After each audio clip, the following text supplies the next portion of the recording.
Hello students, welcome to my channel. आज हम discuss करेंगे क्लास 11th का first chapter some basic concepts of chemistry.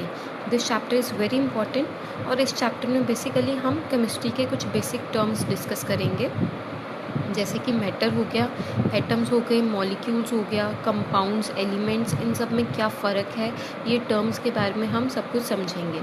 So first हम start करते हैं मैटर से। बेसिकली मैटर क्या है, ठीक है जी। तो इसको हम समझते हैं। Anything which occupy space and have mass which can be felt by our five senses is called matter. So basically matter क्या है, हमारे आसपास की कोई भी ऐसी चीज़ जिसने कुछ ना कुछ स्पेस ऑक्यूपाई किया है, जिसका कुछ ना कुछ मास है और जिसको हम फील कर सकते हैं, उसको हम क्या बोलते हैं, मैटर। जैसे कि ये पेंसिल है, अगर इस पेंसिल को मैं यहाँ पे रख दूँ तो इस पेंसिल ने कुछ ना कुछ यहाँ पे कॉपी पे स्पेस ऑक्यूपाई कर ली और इस पेंसिल का कुछ ना कुछ मास भी है, और जब मैंने इसको पकड़ा हुआ है तो मुझे ये फील भी हो रही है। सो ये पेंसिल क्या हो गया, मेटल। उसी तरह से ये कॉपी है, यहाँ पे इसने कुछ ना कुछ, इसको मैंने रखा हुआ है तो इसने कुछ ना कुछ स्पेस ऑक्यूपाई किया है, इसका कुछ ना कुछ मास भी है और उसको मैं फील भी कर सकती हूँ, उसको मैं टच कर सकती हूँ, तो ये क्या है, मेटल। उसी तरह से हमारे आसपास कोई भी चीज़ है, टेबल हो गया, चेयर हो गया, टीवी हो गया, अलमीरा हो गया, ये सब क्या है, मैटर। उन्होंने कुछ ना कुछ तो जगह ऑक्यूपाई की हुई है, उनका कुछ ना कुछ मास भी है और उनको हम फील भी कर सकते हैं, टच कर सकते हैं उनको, तो वो सब क्या है, मैटर। अब मैटर हमारे आसपास तो कितनी ज़्यादा चीज़ें हैं जो कि मैटर है, तो इसको हम क्लासीफाई करते हैं ताकि हम उसको हम और सिंप्लीफाई करके स्टडी कर सकें। सो यहाँ पे हमारे पास इसके कुछ क्लासिफिकेशंस हैं जिसमें ये सारे टर्म्स हम वन बाय वन डिस्कस करेंगे। सो अभी हम एक बारी इस चार्ट को देख लेते हैं। मैटर क्या है, इसकी बेसिक दो क्लासिफिकेशंस हैं, physical classification and chemical classification.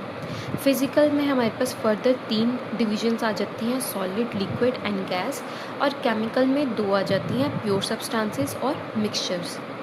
Pure substances भी आगे 2 तरह के होते हैं, एलिमेंट्स और कंपाउंड्स, एंड मिक्सचर्स हमारे पास 2 तरह के आ जाएंगे, होमोजेनस एंड हेट्रोजेनस। ये सब कुछ हम वन बाय वन अब डिस्कस करेंगे। सो सबसे पहले आ जाते हैं हम अपनी फ़िज़िकल क्लासिफिकेशन पे। सो फिज़िकल क्लासिफिकेशन क्या है, बेसिकली हम मैटर को फिज़िकली 3 चीज़ों में डिवाइड कर सकते हैं, सॉलिड, लिक्विड्स एंड गैसेस। लेकिन कंडीशन क्या है, टेम्परेचर और प्रेशर जो है वो नॉर्मल होना चाहिए। जैसे कि आइस है, हमारे पास बर्फ़ है, बर्फ़ क्या होती है, सॉलिड होती है, लेकिन अगर हम टेम्परेचर या प्रेशर इंक्रीज़ करते, उसको हम हीट करते, तो वो क्या बन जाएगा, लिक्विड बन जाएगा। उसी को हम अगर और हीट करते तो वो क्या बन जाएगा, गैस बन जाएगा। So physical classification of matter में हमारे पास 3 आगे डिविजन्स आती हैं, सॉलिड, लिक्विड एंड गैसेस। ये बहुत बेसिक टर्म्स हैं, हमने छोटी क्लासेस में भी पढ़ी हैं, एक बार हम दोबारा से देख लेते हैं। तो सॉलिड में हमारे पास जैसे एग्जांपल हो गया आइस। सो सॉलिड्स में क्या होता है, मॉलिक्यूल्स, इस तरह से हम शेप्स बनाते हैं ना, इनकी डायग्राम्स बनाते हैं, तो यहाँ पे जो मॉलिक्यूल्स होते हैं वो टाइटली पैक्ड होते हैं, एकदम आपस में जुड़े हुए होते हैं और मूव नहीं कर पाते।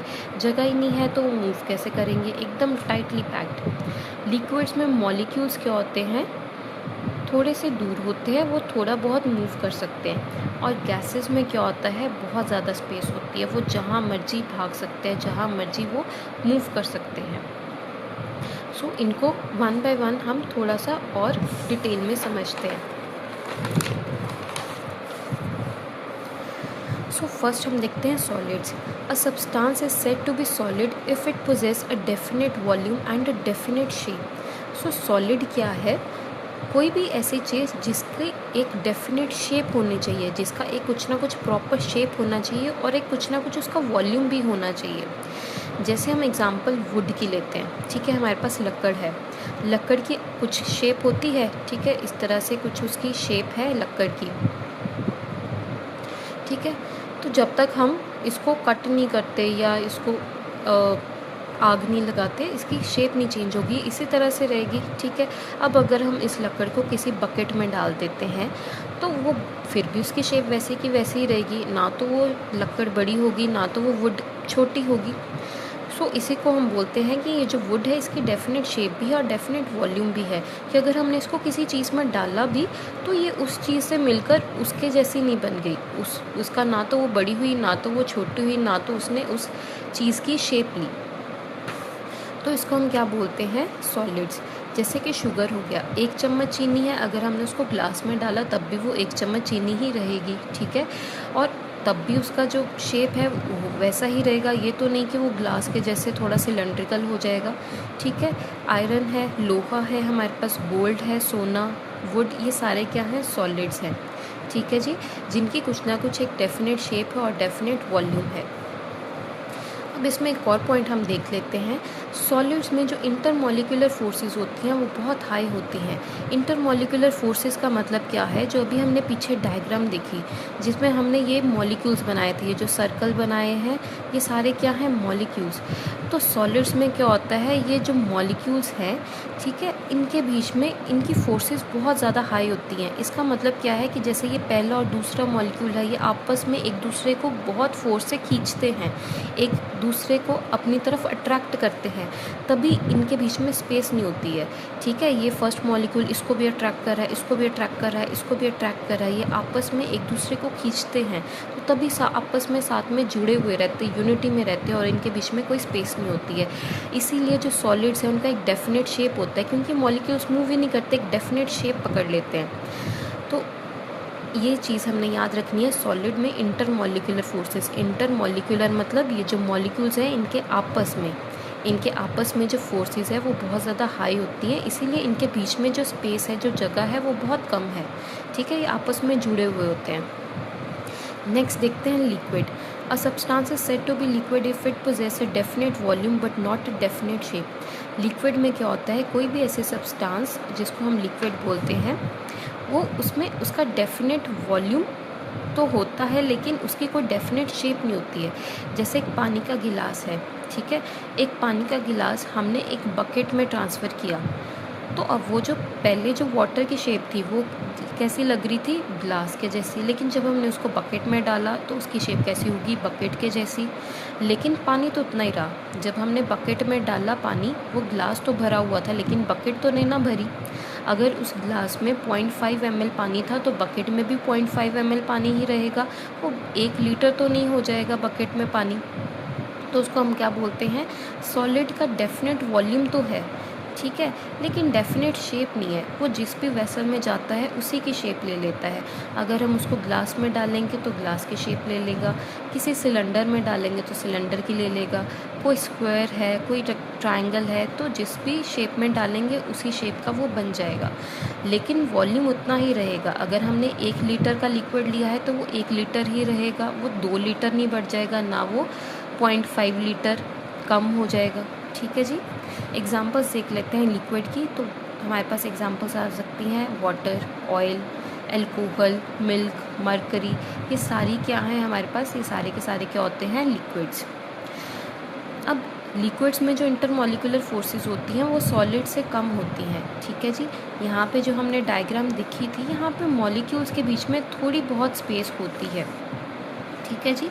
तो इंटरमॉलिक्यूलर फोर्सेस मतलब ये जो आपस में जो मॉलिक्यूल्स हैं इनके बीच में जो फोर्स है वो सॉलिड से कम होती है, तो ये इतना ज़्यादा एक दूसरे को नहीं खींचते, इसीलिए थोड़ी बहुत इनमें जगह होती है, जिसके कारण जो लिक्विड है वो मूव कर सकता है। अगर हम पानी को नीचे ज़मीन पे फेंकेंगे तो वो मूव करेगा, ठीक है, वो कुछ ना कुछ मूवमेंट शो करता है, लेकिन अगर हम चीनी को, शुगर को फेंकेंगे तो शुगर तो वहीं की वहीं अटकी रहेगी, वो तो खुद से मूव नहीं करेगी, ठीक है। तो इसीलिए जो इंटरमॉलिक्यूलर फोर्सेस हैं वो लिक्विड में कम होती हैं सॉलिड से। लास्ट हम देख लेते हैं गैसेस। गैसेस में क्या होता है, substance is said to be a gas if it neither possesses a definite volume nor a definite shape. Gases में ना तो उनका वॉल्यूम है ना ही तो शेप है, ठीक है जी। आप गैस को जिस भी वेसल में डालोगे वो पूरी की पूरी वेसल को ही ऑक्यूपाई कर लेगी। जैसे हम घर में अगरबत्ती जगाते हैं तो उसकी जो खुशबू है वो पूरे पूरे रूम में, पूरे घर में भी फैल जाती है, तो गैसेस को जहाँ जगह मिलती है वो वहीं पे भाग जाती हैं, वहीं पे पूरा का पूरा फैल जाती है। जैसे कि हमारे पास एग्जांपल आ गई हाइड्रोजन, ऑक्सीजन, कार्बन डाइऑक्साइड। अब यहाँ पे हाइड्रोजन में मैंने H नहीं लिखा है, क्या लिखा है H2। ऑक्सीजन में भी O नहीं लिखा है, क्या लिखा है O2। बेसिकली इनके सिंबल्स हैं। तो H2 का मतलब क्या है, यहाँ पे हम हाइड्रोजन गैस की बात कर रहे हैं। हाइड्रोजन गैस में हाइड्रोजन के 2 मॉलिक्यूल्स होते हैं। ऑक्सीजन O2 का मतलब क्या है, ऑक्सीजन गैस की हम बात कर रहे हैं, ठीक है जी। कार्बन डाइऑक्साइड का फॉर्मूला हमारे पास क्या होता है, carbon CO2। Okay, so basically हम ये सारी चीज़ें आगे डिस्कस करेंगे, एटम्स, मॉलिक्यूल्स ये क्या होते हैं। ठीक है, आपने यहाँ पे ये गलती नहीं करनी है कि हाइड्रोजन के आगे H लिख देना है। हम यहाँ पे हाइड्रोजन गैस की बात करें तो हम फॉर्मूले में कि H2 लिखेंगे, वहीं ऑक्सीजन में भी O2 लिखेंगे। So basically these are examples of gases. So gases में जो इंटरमॉलिक्यूलर फोर्सेस हैं वो बहुत ही कम होते हैं, लिक्विड से भी कम होते हैं। मतलब यहाँ पे जो मॉलिक्यूल्स हैं, ठीक है जी, तो उनमें आपस में इतनी जगह होती है कि वो कहीं पे भी फैल जाते हैं, वो पूरी जगह ऑक्यूपाई कर लेते हैं। ठीक है, इनमें आपस में फोर्सेस बहुत कम होती है, एक दूसरे को बहुत कम खींचते हैं। सो हम एक यहाँ पे पॉइंट डिस्कस कर लेते हैं इंटरमॉलिक्यूलर फोर्सेस के रिलेटेड। इंटरमॉलिक्यूलर फोर्सेस सबसे ज़्यादा किस में होती हैं, सॉलिड्स में, उससे कम लिक्विड्स में, और गैसेस में बहुत ही ज़्यादा कम।